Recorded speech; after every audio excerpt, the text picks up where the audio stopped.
টুর্নামেন্টে ভাই মজা নয় লব টুর্নামেন্টে মজা হইতে হলে হ্যাঁ টুর্নামেন্টে যদি মজা হইতে তাহলে গডফাদারের 3টা জিতা লাগবে তাহলে ভাই সেই মজা হবে আর আমরা যদি পারে হারাইতে পারি কোনোভাবে জিতে যাবেন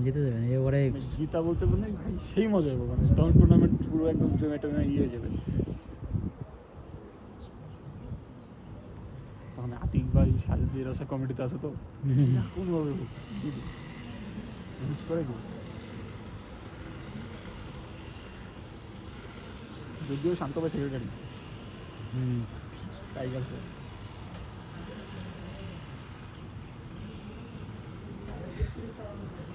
এই বলে ভালো একটা শট পেলে ছয় দিতে পারে ওই আগে ড্রপ করছে ভাই হিট কমে গেছে